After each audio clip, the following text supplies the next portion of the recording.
सभी को नमस्कार। इक्वल स्टडी सेंटर में आप सभी का स्वागत है। तो दोस्तों, हम पढ़ रहे हैं बेसिक मैथ और ये बेसिक मैथ सीरीज का 4th पार्ट है। तो इस पार्ट में हम बहुत ही इंपॉर्टेंट टॉपिकों को डिस्कस करने वाले हैं जो कि बिगिनर्स के लिए, जिन्होंने मैथ अभी पढ़ना स्टार्ट किया, उनके लिए बहुत ही इंपॉर्टेंट होने वाला है। तो चलिए शुरू करते हैं।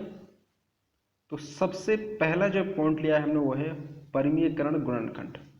अब ये क्या होता है, इसमें हम पढ़ने वाले हैं रूट वाली संख्याओं को गुणा कैसे किया जाता है। ठीक है, अधिकतर बच्चों से मैंने एक्सपीरियंस किया है कि उनको रूट वाली संख्या गुणा करना अच्छे से नहीं आता। तो इस सब को देखते हुए मैंने इन कैलकुलेशन को इस वीडियो में इंक्लूड किया है। ठीक है, तो चलिए एग्जाम्पल से समझ लेते हैं। तो पहला जो एग्जाम्पल है वो है √4 × 3। तो ये कैसे गुणा होगा, देखो जो रूट वाली संख्या होती है उनको अलग से गुणा किया जाता है और विदाउट रूट वाली जो संख्या होती है उसको अलग से गुणा किया जाता है। तो यहाँ पर ये क्या हो जाएगा 3√4। अब आप एक दो एग्जाम्पल और देखेंगे तो आपको रूट वाली संख्या कैसे गुणा होती है वो सब समझ आएगा बिल्कुल। ठीक है, नेक्स्ट एग्जाम्पल है √4 × √4। अब ये जो गुणा होगा तो इसका आंसर क्या आएगा 4। अब ये कैसे आ रहा है, तो आप एक चीज देखिए, ये देखो रूट के अंदर समान संख्या गुणा हो रही है। अगर रूट के अंदर समान संख्या गुणा हो रही है, जैसे कि यहाँ पर √4 और √4 ये समान है, अगर ये गुणा होंगी तो यहाँ से रूट हट जाएगा। ठीक है, और रूट हटने के बाद इनके जो अंदर संख्या है, इनके अंदर कौन सी संख्या है 4, तो ये हमारा आंसर आ जाएगा। ठीक है, ये तो रूट वाली संख्या गुणा होगी। अब अगर आप और तरीके से देखना चाहो तो √4 का मान कितना होता है, √4 का मान कितना होता है 2। ठीक है, तो यहाँ पर ये 2 आ जाएगा और गुणा फिर 2, तो कितना आ गया 4। ये हमारा आंसर है। तो इस प्रकार से भी इनको सोल्व किया जाता है। चलिए नेक्स्ट एग्जांपल देखते हैं। नेक्स्ट है 5 × 5√5। अब मैंने क्या कहा था कि जो रूट वाली संख्या होती है उनको हम अलग से गुणा करते हैं और विदाउट रूट वाली संख्याओं को हम अलग से गुणा करते हैं। तो यहाँ पर 5 × 5 कितना हो जाएगा 25। अब यहाँ पर ऐसी कोई संख्या नहीं है जो रूट से गुणा हो जाए, मतलब इसके लिए कोई ऐसी कोई संख्या नहीं है दूसरी रूट वाली जो इस वाली संख्या को हम उस रूट वाली संख्या से गुणा करते हैं। तो हम इसको 25 के साथ इस प्रकार से लिख देंगे गुणा में। ठीक है, तो ये आंसर क्या आएगा 25√5। ये हमारा आंसर आ गया। ठीक है, चलिए नेक्स्ट एग्जांपल देखते हैं। नेक्स्ट एग्जांपल है 5 √5 × 5√5। ठीक है, इसको हमें गुणा करना है। एक बार इसको रफ कर देता हूं मैं। तो ये कैसे गुणा होगा, देखिए मैंने क्या कहा था आपसे कि जो रूट वाली संख्या होती है उनको हम अलग से गुणा करते हैं और जो विदाउट रूट वाली संख्या होती है उनको हम अलग से गुणा करते हैं। तो हम गुणा करेंगे 5 × 5, मतलब विदाउट रूट वाली संख्या, तो कितना आ जाएगा 25। ठीक है, अब हम गुणा करेंगे रूट वाली संख्या। तो यहाँ पर रूट वाली संख्या कितनी है, ये 5 और ये 5। अब मैंने क्या कहा था आपसे कि रूट के अंदर अगर समान संख्या गुणा हो रही है तो रूट हट जाएगा और उनके अंदर जो संख्या है वो आ जाएगा उसका आंसर। ठीक है, तो यहाँ पर ये 5 आ जाएगा, मतलब √5 × √5 को हम गुणा करें क्या आ जाएगा 5।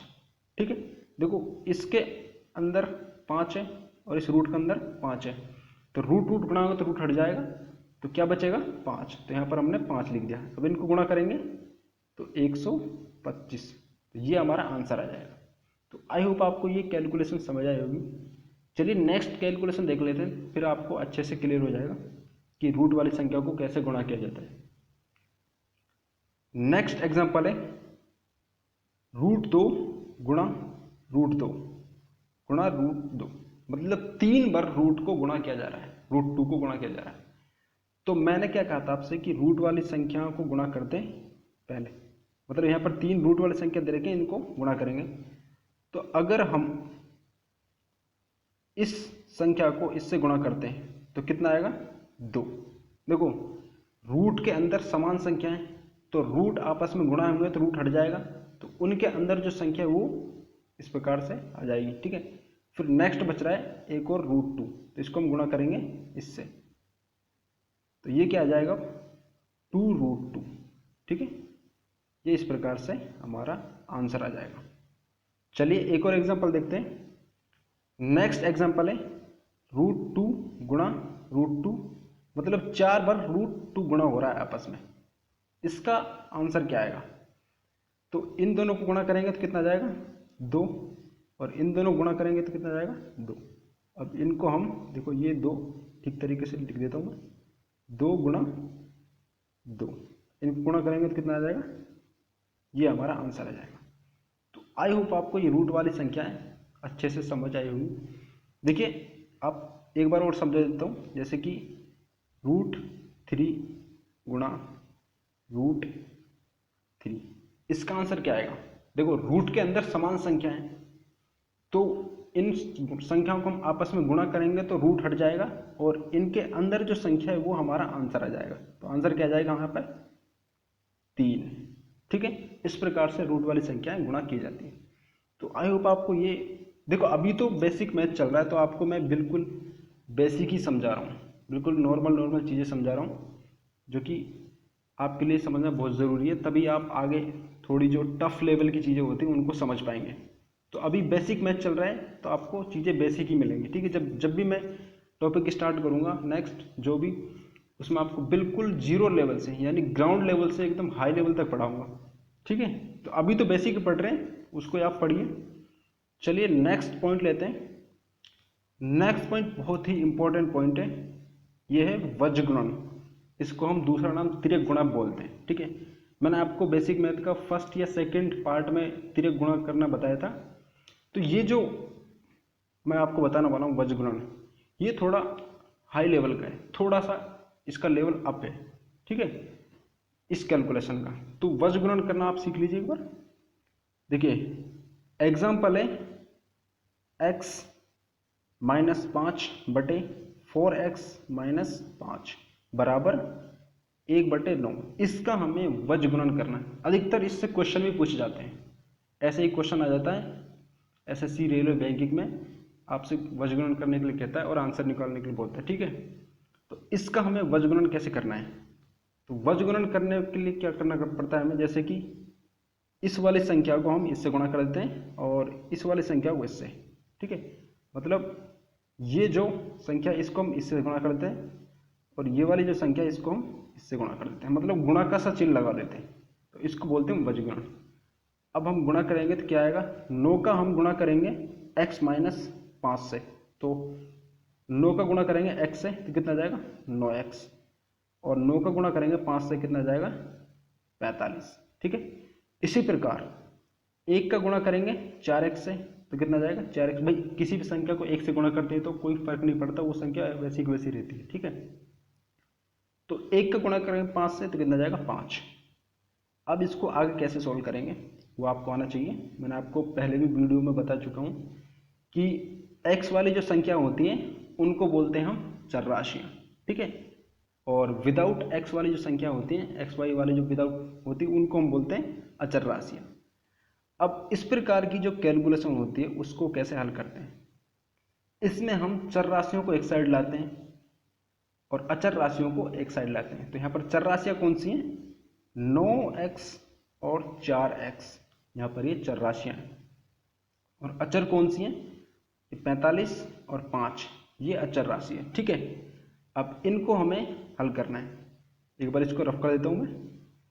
तो 9 आपको पक्षांतर करना भी मैंने आपको बता चुका हूँ फर्स्ट या सेकंड पार्ट में बेसिक मैथ के, उसमें आप देख लेना। ठीक है, तो एक साइड से दूसरी साइड में किसी चिन्ह का पक्षांतर करते हैं तो वो चिन्ह चेंज हो जाता है, जैसे प्लस माइनस में, माइनस प्लस में, या फिर गुणा भाग में, भाग गुणा में, इस प्रकार से। ठीक है, अब यहाँ पर हम इनका पक्षांतर करेंगे, चर को एक साइड लाएंगे और अचर को एक साइड। तो 4x को हम इधर से इधर लाएंगे, इस टाइम 4x प्लस का है। ठीक है, तो ये इस प्रकार से लिख देंगे हम इसको, और इस -45 को हम इधर ले जाएंगे। -45 एक साइड से दूसरी साइड में जाएगा तो ये प्लस का हो जाएगा। ठीक है, और यहाँ पर ये प्लस का 4x एक साइड से दूसरी साइड जाएगा तो ये माइनस का हो जाएगा। तो यहाँ पर हम लिख देंगे 9x माइनस 4x बराबर, यहाँ पर ये माइनस का 5 पहले से ही है और ये 45 एक साइड से दूसरी साइड में जाएगा तो ये प्लस का हो जाएगा। ठीक है, अब आगे सॉल्व करिए। 9x माइनस 4x, अब 9x में से माइनस 4x जाएंगे तो कितना बचेगा 5x। ठीक है, इसी प्रकार 45 में से 5 जाएंगे तो कितना बचेगा 40। ठीक है, अब हमें यहाँ पर x का मान निकालना है तो हम 5 का भाग लगा देंगे 40 में, कितना आ जाएगा हमारा आंसर 8, x बराबर 8। इस प्रकार से वज्र गुणन किया जाता है। ठीक है, तो आई होप आपको ये वज्र गुणन करना समझ आया होगा। चलिए एक और एग्जांपल ले लेते हैं, तब आपको पूरी तरीके से ये क्लियर हो जाएगा कैसे वज्र गुणन किया जाता है। ठीक है, चलिए नेक्स्ट एग्जांपल जो है वो है x माइनस 6/x बराबर 4/5। अब वज्र गुणन कैसे करते हैं, इस प्रकार से। ठीक है, एक साइड जो ऊपर वाली संख्या उसको दूसरी साइड की जो नीचे वाली संख्या उससे गुणा कर देते हैं, और एक साइड की जो नीचे वाली संख्या उसको दूसरी साइड की ऊपर वाली संख्या से गुणा कर देते हैं। ठीक है, अब गुणा करने पर क्या आ जाएगा, 5 को हम गुणा करेंगे 5x से, तो सॉरी 5 गुणा करेंगे x से तो 5x, और फिर 5 को 6 से गुणा करेंगे तो 30। ठीक है, इसी प्रकार 4 को हम x से गुणा कर देंगे। ये करने के बाद हम, अब मैंने आपसे क्या कहा था कि हम अगर कोई संख्या बराबर में है तो उनको हम हल करने के लिए ये देखते हैं कि चर और चर राशि कौन सी होती है। तो x वाली जो संख्या है वो चर और अचर है। ठीक है, तो यहाँ पर हम इस 30 को, इसको इधर ले जाएंगे तो ये प्लस का हो जाएगा, और इस 4x को इधर लाएंगे तो ये माइनस का हो जाएगा। तो यहाँ पर ये 5x माइनस 4x हो गया, और यहाँ पर ये 30। ठीक है, तो 5x में से माइनस 4x जाएगा तो x बच जाएगा, तो x बराबर कितना आ जाएगा हमारा 30। तो आई होप आपको ये वज्र गुणन करना अच्छे से समझ आया होगा। चलिए नेक्स्ट पॉइंट लेते हैं। नेक्स्ट पॉइंट जो है वो है face value and place value. Hindi में बोले तो जातीय मान व स्थानीय मान। अधिकतर बच्चे इसको पढ़े हुए होते हैं, इससे अधिक क्वेश्चन पूछे नहीं जाते, लेकिन मैंने इसको वीडियो में ऐसे जनरली नॉलेज के लिए इंक्लूड कर दिया, क्योंकि ये मैथ का टॉपिक है, ये आपको आना ही बहुत ज़रूरी है, लेकिन इससे कोई क्वेश्चन अधिकतर आता नहीं है। ठीक है, तो ये मैंने एक वैसे ही नॉर्मल नॉलेज के लिए ये इंक्लूड कर दिया। तो सबसे पहले पढ़ेंगे हम जातीय मान, इंग्लिश में बोले तो फेस वैल्यू। एक बार इसकी डेफिनेशन देखते हैं। किसी भी संख्या में किसी अंक का जातीय मान स्वयं ही वह अंक होता है, जैसे 1 का जातीय मान 1 होता है और 2 का जातीय मान 2 ही होता है। आप एक एग्जांपल से समझिए, जैसे कि मैंने एग्जांपल लिया 4 3 2 5, यह है 4325। अब इसमें मैं आपसे पूछूं कि इसमें 4 का जातीय मान कितना होगा, तो इसमें 4 का जातीय मान 4 ही होगा। ठीक है, मैं आपसे पूछूं 2 का जातीय मान कितना होगा, तो 2 ही होगा। जातीय मान मतलब वही संख्या होती है जो हमसे पूछी जाती है। ठीक है, तो आई होप आपको ये जातीय मान अच्छे से समझ आया होगा। चलिए नेक्स्ट देखते हैं स्थानीय मान, इंग्लिश में बोले तो प्लेस वैल्यू। स्थानीय मान, एक बार इसका डेफिनेशन देखते हैं, यानी परिभाषा।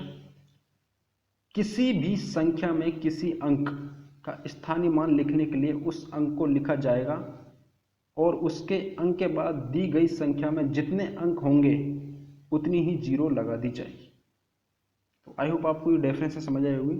इसको एग्जांपल से देखते हैं, तब आपको पूरी तरीके से ये डेफिनेशन क्लियर हो जाएगा। चलिए एग्जांपल देखते हैं इसका।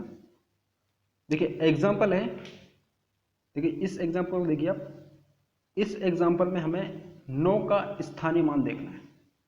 क्या देखना है, 9 का स्थानीय मान। 9 सबसे पहले, तो इसका स्थानीय मान क्या होगा, देखो सबसे पहले हम जिस संख्या का हमें स्थानीय मान निकालना है उस संख्या को लिख लेंगे। देन इसके बाद उसके राइट में जितनी संख्या है, उसके राइट में जितनी संख्या होंगी उतना हम जीरो उस संख्या के लगा देंगे। जैसे कि 9 के इधर को राइट साइड 5 संख्या दे रखी है, ठीक है, तो हम यहाँ पर 5 जीरो लगा देंगे, तो ये 9 का स्थानीय मान हो जाएगा। ठीक है, इसी प्रकार अगला है 5। 9 के बाद 5 है। अगर हमसे पूछे 5 का स्थानीय मान कितना होगा, तो 5 का स्थानीय मान कितना होगा, तो 5 के बाद देखेंगे कितनी संख्या है, तो 2 5 6 और 3, मतलब 4 संख्या है। तो 5 के हम लगा देंगे 4 जीरो, तो ये 5 का स्थानीय मान हो जाएगा। इसी प्रकार अगला है 2, 2 का स्थानीय मान कितना होगा 2000, मतलब 3 जीरो लग जाएंगे भाई। 2 के राइट साइड में कितनी संख्या है 3, तो यहाँ पर 3 जीरो लग जाएंगे।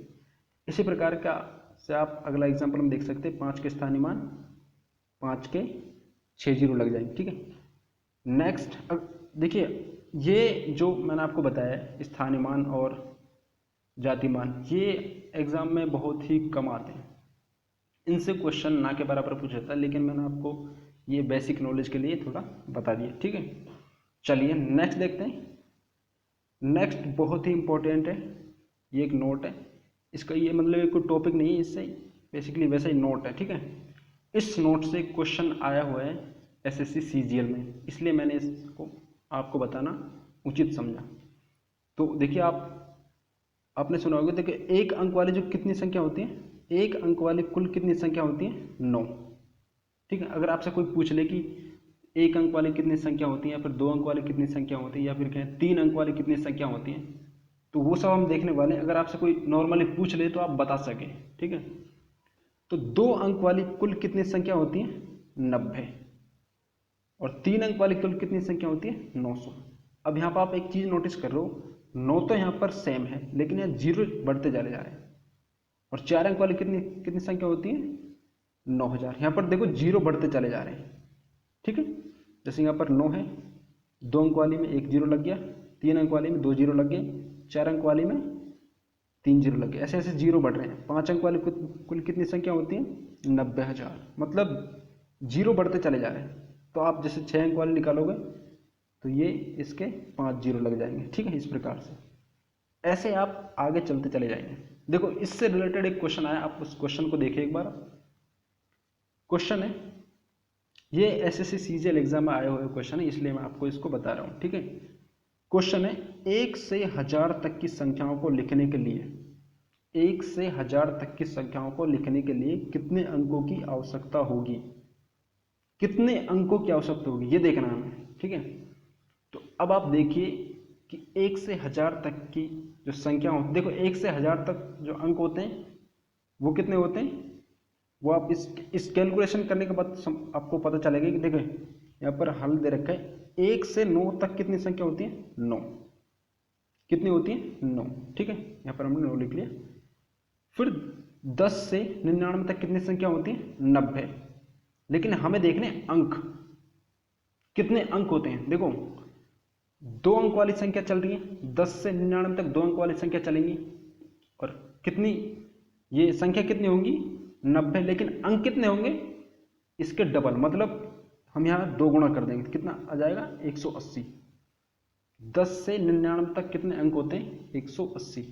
देखो होते तो 90, लेकिन संख्या होती है 90, लेकिन अंक होते हैं 180, मतलब एक जो संख्या होती है वो 2 अंकों से बनी होती है। ठीक है, 10 से 99 तक जो संख्या होती है वो 2 अंकों से मिलकर बनी होती है, इसलिए हम यहाँ पर 2 का गुणा कर रहे हैं। ठीक है, इसी प्रकार 100 से 999 तक चलेंगे तो 3 अंक वाली संख्या चलेंगी। ठीक है, और 100 से 99 तक जो संख्या होती है वो होती है 900। ठीक है, अब 900 का हम गुणा कर देंगे 3 से, तो कितने अंक आ जाएंगे 2700। ठीक है, इसी प्रकार जो 1000 होता है उसमें होते हैं 4 अंक। ठीक है, अब इनको हम जोड़ लेंगे। देखो यहाँ पर ये 9 आ रहा है, और 180 और 2700 और 4, अब इनका जो जोड़ आएगा, इनका जो एडिशन आएगा वो हमारा आंसर होगा। तो एक बार आप जोड़ लीजिए इनको, 9 और 180 और 2700 और प्लस 4, इनका जोड़ क्या आ जाएगा 2893। तो ये आपको क्वेश्चन जो बताया मैंने आपको जनरली वैसे बता दिया कि इस प्रकार के क्वेश्चन भी पूछे जा सकते हैं, तो इसलिए मैंने आपको ये इंपॉर्टेंट नोट बताया। तो अगर आपको वीडियो पसंद आई है तो आप वीडियो को like, comment, share and subscribe कर सकते हैं। मिलते हैं नेक्स्ट वीडियो में, तब तक के लिए जय हिंद एंड टेक केयर।